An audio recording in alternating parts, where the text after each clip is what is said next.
धाम बन गए बाबा, जैत खाम बन गए हो। जैत खाम बन गए बाबा, जैत खाम बन गए हो। जैत खाम बन गए बाबा, जैत खाम बन गए हो। जैत खाम बन गए बाबा, जैत खाम बन गए हो। जैत खाम बन गए बाबा, जैत खाम बन गए हो।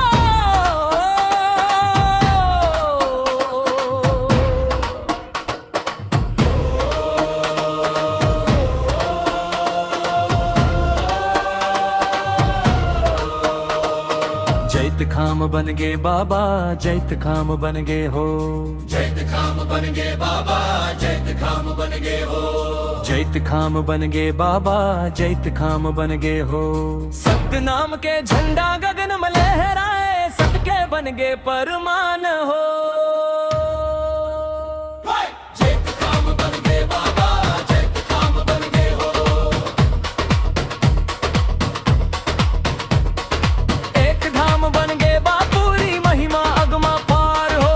एक धाम बन गए बापूरी महिमा अगमा पार हो। हिजा बिराजे गुरु घासीदास बाबा, करते जग में उजियार हो। जी हाँ पड़ी इस चरण बाबा के, हिजा के धरती बनी सुमहान हो।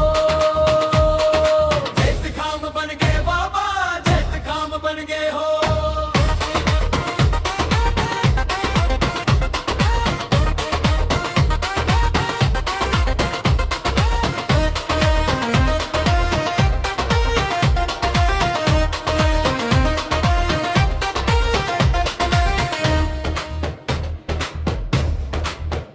दूजे धाम चटवा खड़वा पावन धरती धाम हो। तुझे धाम चटवा खड़वा पावन धरती धाम हो।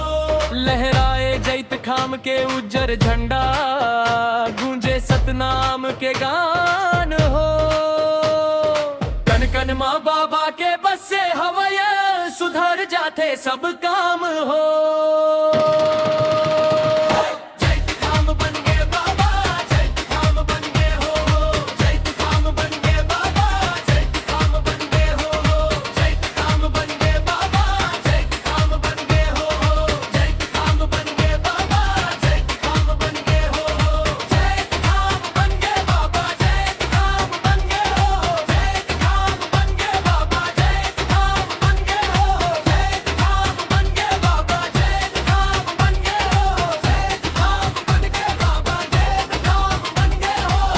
बड़ो सब मिल सतनामो, जय गुरु बाबा सतनामो। जग मन गूंजे सतनामो। सतनाम सतनाम। छत्तीसगढ़ के चारों धाम मो, गूंजे बाबा के नाम हो। अंधियार में आए सत्य नाम के ज्योति, भर दे जीवन मार आकाश हो।